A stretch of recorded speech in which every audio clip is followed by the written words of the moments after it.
impressão de ter muita briga, não é uma ciência ainda.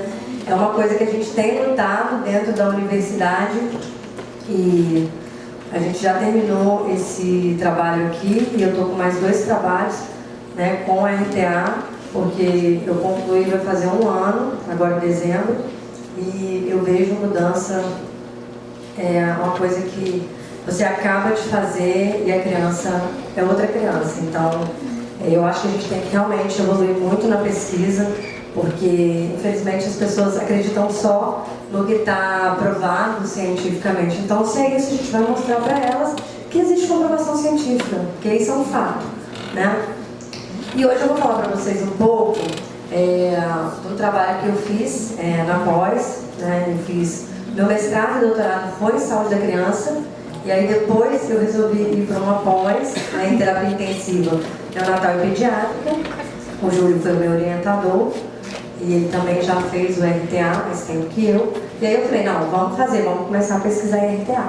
E aí a gente fez um estudo de caso, porque daí, agora eu entrei com um projeto maior, esse foi um projeto piloto, para a gente começar ano que vem na universidade com mais crianças, para a gente poder aumentar esse N, né? Até para ser aprovado, a gente tinha que ter um piloto. E aí a gente fez a influência do método de reequilíbrio tóraco-abdominal na melhora do padrão respiratório e no controle da exacerbação dos sintomas obstrutivos em pediatria. Foi um relato de caso. A primeira coisa quando a gente trabalha com pediatria, e muito do que ela falou antes aqui, né, a gente tem vários empecilhos, realmente a gente é muito desacreditado, o nosso tempo é curto, a gente não está dentro do hospital, a gente está no ambulatório da universidade, mas a demanda é absurda. Muitas crianças não conseguem atendimento. A nossa realidade em pediatria é a seguinte: de 0 a 3, o bebê é fofinho, o bebê é bonitinho, todo mundo quer. Passou disso, se não conseguiu grande evolução, vamos dar alta. E o que chega muito pra gente é isso, e a gente continua o quê? Acreditando que a criança sempre pode evoluir, que o ser humano sempre pode evoluir. E dentro da pediatria é importante falar, né, que a primeira infância, ela realmente, a gente tem grandes aquisições, né, é muito importante para o desenvolvimento primeiro psicossensório motor, tá? Mas isso não quer dizer que a gente não deva olhar para as outras fases, não deva abandonar o paciente.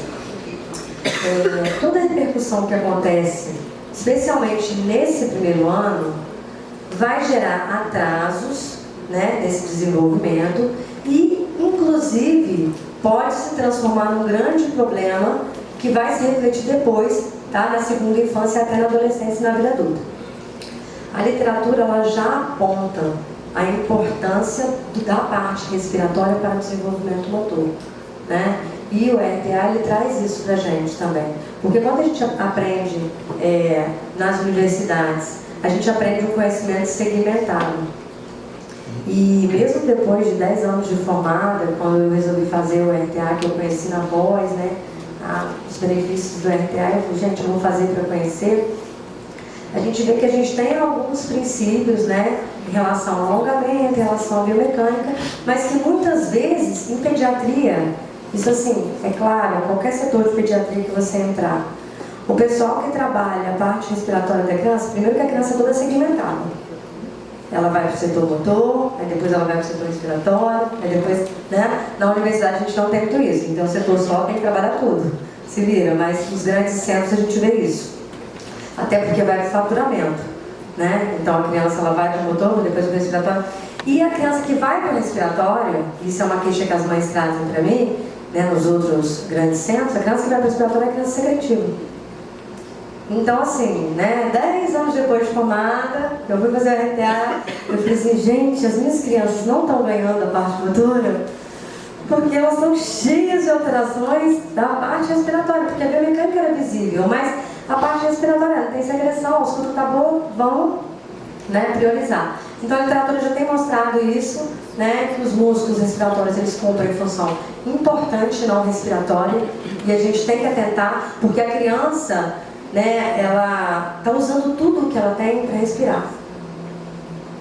Então ela não vai conseguir adquirir nenhum marco motor. Você fica ali, né, aquela visão aquela visão limitada, vamos ganhar esse controle de cabeça. Você coloca a criança em prova, fica lá na frente do espelho, bota um brinquedinho, faz um take, faz um ajuste, a criança não ganha, a criança assim, ó, usando toda a musculatura acessória, tadinha, não está conseguindo, né? Não vai ganhar. Então é importante que a gente olhe, né? Primeiro que quem trabalha com pediatria já sabe isso, né? O aparelho respiratório da criança é um aparelho, a criança é um ser em desenvolvimento. Ela vai se desenvolver muito ainda na vida extrauterina. Então é preciso respeitar isso, né? Entender o desenvolvimento motor esperado, né? Dito normal, que a gente nem gosta desse termo, e saber que, né, as costelas ainda são horizontalizadas, né? O formato do tórax ainda não está maduro, porque a musculatura ainda não amadureceu, ele não respirou o suficiente, ele recebia tudo, né, dentro do útero, ele tinha que fazer muito pouco esforço. Então, assim, a passagem da vida intrauterina para a extrauterina é um esforço enorme e ele vai ter que fazer adaptações absurdas para se manter. Isso uma criança sem nenhum problema, né? Uma criança sem nenhuma alteração. Outra coisa importante, né? A cabeça proporcionalmente maior, com a via aérea menor, né? Associado ao quê? Ao pescoço curto, as vísceras são maiores, então a expulsão diafragmática fica prejudicada. Então, assim, uma criança que não tem nenhum problema de base, já é um ser que já tem uma propensão muito maior a alterações respiratórias. Por isso, o primeiro ano a gente fala que é tão crítico, né, desse ponto de vista. Você imagina uma criança que, além de ser criança, tem algum distúrbio secundário. Então, assim, o fisioterapeuta que trabalha com pediatria, né, a gente tem que parar de fazer essa segmentação. A gente entende essas questões burocráticas de custo, né? Mas hoje, assim, quando a criança... A gente já fazia uma avaliação que a gente acreditava ser a gente acreditava ter uma visão holística, né, totalitária do indivíduo, mas hoje a gente vê que a gente era muito limitado, que a gente cresceu muito e a gente vê como a gente tem tido resposta muito melhor. Toda criança tem que entender isso. Tá? O RTA, né, muito do que já foi falado aqui, são manuseios gentis, né, que a gente faz para reajustar a função, reajustar a parte da biomecânica. A gente vai descrever o caso dessa paciente, né, que foi uma paciente que foi até atendida também no curso, que levei lá para a Mariângela conhecer, que ela tinha vários problemas respiratórios e sintomas também de obstrução. Então, é um estudo de caso, né? A gente atendeu ela na universidade, a gente fazia a avaliação inicial, fez uma avaliação inicial, uma final e fazia avaliações de rotina. E todo o protocolo, ela só era atendida no nosso setor só com a gente, ela não fazia fisioterapia em outro lugar, tanto eu quanto o Júlio somos certificados, era só através da RTA que a gente atendia ela. Então, esse aqui, né, era a avaliação que a gente fazia todas as vezes, no início e no final. A gente pegava a saturação, a frequência cardíaca respiratória e a ausculta, e a gente fez um diário também para a gente colocar um diário de campo se tivesse alguma intercorrência. A gente usou 2 escalas também, tá? Porque a gente precisava de alguma maneira avaliar o desconforto respiratório, enfim, na criança, e a gente usou a Respiratory Distress Assessment Instrument, que é a RDAI, tá? Que vê presença de sibilo, né, na ausculta, é onde está, e as retrações também, se elas existiam e como elas eram, tá? Se elas eram leves, moderadas, ou se não existiam. E a gente usou também o PI modificado, que é o Pulmonary Index modificado, que vê frequência respiratória, presença de sibilo, razão em IES, uso de musculatura acessória e a saturação de oxigênio. Então a gente planejou 32 sessões, tá? E os atendimentos foram 2 vezes por semana, 50 minutos aproximadamente. A gente fez o diário de campo, a análise foi estatística dos dados, descritivo, análise básica. Fizemos a aprovação pelo Comitê de Ética, submetemos e a mãe assinou todos os termos necessários para que o estudo fosse realizado. Então a paciente, ela tinha 1 ano na época do estudo, ela não tem um diagnóstico fechado, não tem um nome para o que ela tem, mas saiu o resultado do exame de DNA e ela tem um excesso, tá, de material genético que justifica tudo que ela apresenta. Tá? O que aconteceu? Foi uma gestação que não foi planejada. A mãe, né, a gestação era gemelar, um dos fetos faleceu dentro da barriga, então isso é um fator de risco, e ele ficou até o final da gestação. Durante a gestação, a paciente em questão, ela desenvolveu hidrocefalia, que evoluiu até o 7º mês, quando parou a evolução da hidrocefalia. Nasceu, pasmem, um período cefálico absurdo de parto vaginal, então teve sofrimento da mãe e da criança. E quando ela nasceu, descobriram fenda palatina, tá? Ficou na UTI neonatal. Tinha também complicação intraventricular pequena, e aí precisou de TQT e GTT, né? Da traqueostomia e gastrostomia. Ali a fenda palatina, para mostrar para vocês, e os acessórios que ela precisou utilizar e ainda utiliza. É uma criança muito hipotônica também, tá? Extremamente hipotônica, não conseguia vencer a gravidade quando a gente começou o estudo, não tinha nem controle de cabeça, não interagia muito bem com o meio. Aqui é uma linha do tempo que eu botei para vocês. E aí a gente tem a avaliação inicial, a avaliação final, e com isso aqui a gente colocou um pouco do diário de campo que a gente fez. E foi muito importante esse diário de campo, porque como é uma criança muito grave, isso ajudou muita gente a entender, né, como é que foi a dinâmica, porque ela faltou muito durante o estudo. E depois a gente continuou o estudo, né, e aí a gente teve alguns avanços. Mas no estudo, no tempo que a gente propôs para o estudo, né, olha quantas faltas, tá vendo que ela teve, né? Ela veio a 3 sessões, na avaliação inicial, 3 sessões, faltou 3. Veio uma, faltou 3, né? Por quê? Muitas vezes a mãe não conseguia levar. Chove, não consegue levar. A realidade do ambulatório de pediatria é assim, ela não está dentro do hospital para pegar o que eu quero. Tem esse, né? Choveu, não vai. Né? Dá um problema, a mãe tá passando mal, não vai. A criança está passando mal, não vai. E assim a gente tem essas perdas, tá? Teve feriado, ela foi internada, tá?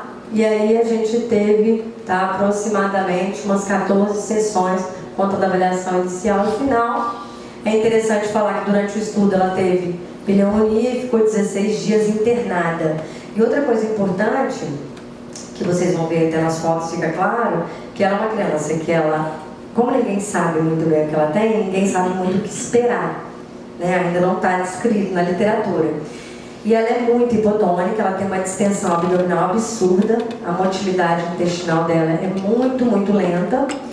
E aí a gente não, durante o estudo a gente falou, a gente vai ter que arrumar uma nutricionista, porque ela não tem musculatura nenhuma. Então a gente conseguiu uma nutricionista para avaliar, e a nutricionista falou, ela tem desnutrição grave. E aí a gente conseguiu entrar com leite caríssimo, que a gente conseguiu ajuda social para ela, e aí ela conseguiu ir melhorando devagar. Tá? Então aqui dá para vocês verem, né, como é que as costelas são marcadas, tá, horizontalizadas. Ela usava muito braço curto. Olha a escápula. Não tinha musculatura. Como é que está lá essa criança? É muito difícil até fazer alguma postura mais elevada com essa criança. Ela já tinha 1 ano. Mas o tamanho dela também, o crescimento, o ponto estatural dela é diminuído, porque como ela é desnutrida, né, em relação ao peso e altura muda. Então a gente posicionava utilizando a calça jeans, né, que é um recurso que a gente tem, e também às vezes no colo, porque às vezes ela ficava muito irritada. Os principais manuseiros assim, que a gente usava, claro que a gente escolhia de acordo com como ela chegava naquele dia. Mas em geral os apoios, que são muito importantes, tá? Reposicionamento costal também e ajuda inspiratória. Aqui um pouco dos nossos resultados, né, em relação a frequência cardíaca. A gente conseguiu observar que, assim, na maioria das vezes, a frequência cardíaca inicial dela era maior do que a frequência cardíaca final. Então, a gente tinha, dentro do atendimento, uma resposta legal, né? No final do atendimento, ela estava mais tranquila. Claro que, cientificamente falando, a gente vai ter que aumentar o número de pacientes, ver se isso se mantém, porque ela teve muita intercorrência, né? Então, em alguns momentos, isso não aconteceu, principalmente nas sessões que ela tinha algum distúrbio associado, uma extensão abdominal absurda, enfim. E na última sessão, né, a gente conseguiu descer 10 pontos e ela tinha acabado de chegar na internação, então isso é legal destacar também. essa última sessão. Aqui, frequência respiratória inicial e final, também na maioria dos dias, né? O inicial está em azul, o vermelho está atrás, né? Que é o final. Dá para perceber também que a gente tinha, né? Ela ficava com uma respiração mais tranquila, que ela conseguia reduzir a frequência respiratória também nos atendimentos, tá? E aqui a saturação, né? Periférica de oxigênio, que também, assim, ela começou nos primeiros dias, ela estava até com uma saturação boa, depois ela teve várias intercorrências, né? Destaque aqui para a sessão 8, que foi a sessão que ela estava com pneumonia, ela já chegou e depois de lá ela saiu para o hospital, que eu falei, vai para o hospital, porque ela não está bem, e ela chegou com uma saturação de 86 e a gente conseguiu deixar ela com 98 para ir para o hospital. Tá? Então, assim, isso é muito legal, porque a gente vê na hora o resultado, é muito bacana. Aí aqui eu botei para vocês a linha média, né, da saturação inicial, e dá para perceber, tá vendo, que em relação à média final, a média de saturação final, ela foi maior do que a inicial. Então, assim, isso com um paciente. Então, assim, acredito que a gente fazendo o ambulatório inteiro, que é o que a gente está propondo para o próximo período, a gente vai ter muito mais avanço. A gente fez as escalas, tá? E na Respiratory Stress Assessment Index, ela não teve mudança, tá? Mas no PI ela conseguiu baixar um ponto, isso já é significativo para uma criança extremamente grave, com uma limitação de continuidade de atendimento, né? Então, a gente conseguiu baixar. Gente, quem trabalha com pediatria, quem trabalha com neuropediatria, sabe que quando a criança consegue sustentar a cabeça por 3 segundos, o ambulatório para. Então, assim, às vezes as pessoas não querem trabalhar com pediatria e neuropediatria porque elas querem ganhar rápido. Eu falo para os meus alunos, quer ganhar rápido? Vai para traumato, tu pega um cara que fraturou alguma coisa, você coloca ele para andar rapidinho. Neuropediatria não. Um ponto é mega comemorado, porque isso muda a vida da criança. E aí a discussão que a gente fez no estudo em relação à desnutrição, tá? O OMS já falou que a desnutrição, ela causa grandes problemas do desenvolvimento motor, e no estudo a gente pôde ver isso, tá? E aí depois que a nutrição entrou, a gente começou a ver avanço maior e a gente deu seguimento a esse estudo, inclusive porque a gente tinha feito a Alberta, que é uma escala motora, e a gente fez depois, porque o propósito hoje é a gente trazer a parte respiratória, tá? Então no nosso estudo a gente viu como a desnutrição pode atrapalhar. A ausculta, vários colaboradores, eles já falaram, né, que a ausculta é um instrumento fácil, né, desde que você treine bem, de baixo custo e que é muito válido, né? E a gente percebeu que no nosso estudo, quando a paciente vinha pelo menos 2, 3 vezes seguidas, a gente conseguia ter uma ausculta muito melhor. A gente conseguiu ver que ela teve momentos em que ela ficou sem nenhum ruído. Mas quando ela faltava, ela voltava muito pior. Em relação aos sinais vitais também, a gente tem na literatura já descrito que o RTA, ele tem trazido respostas importantes, tá? Tanto na frequência cardíaca, quanto na frequência respiratória, na saturação, e no estudo, tudo bem que foi com uma paciente, mas a gente conseguiu também essas respostas. Em relação ao desconforto respiratório, né, a gente tem que Ruzen, colaboradores falaram da diminuição significativa da frequência respiratória, tá? Com a utilização do RTA, e a gente conseguiu ver também que, apesar de ela ter tido pouca melhora, principalmente por conta de todas as alterações que ela apresenta, ela teve queda de 1 ponto, tá? na RIDAR. A conclusão que a gente teve, até para esse piloto depois, né, expandir, é que o RTA é uma ferramenta de fácil aplicação, tá? No qual o paciente consegue, né, foi benéfico para ela. A gente tem que dar uma continuação a esse estudo, a gente tem dado, eu vou mostrar para vocês qual foi o último resultado. E a gente precisa de um estudo maior, para poder a gente provar para todo mundo que é uma ciência, assim, tá? E um trabalho multiprofissional em pediatria, isso toda a literatura fala, é de suma importância, porque depois que a nutrição entrou, ela foi evoluindo, olha, ela consegue já pegar o joelho, fazer movimento antigravitacional, né? Segurar o chocalho, levar as mãos, né? E olha aí, ela senta. Eu não boto ela sentada, não gosto, acho que fica muito... Ela tem que montar ela toda, né? A mãe adora ela ficar sentada. Mas ela já consegue, quando colocada, se sustentar, tá? Sentada. Então, agradecer pela oportunidade E é esse o recado que a gente queria deixar para vocês aí. Muito obrigada.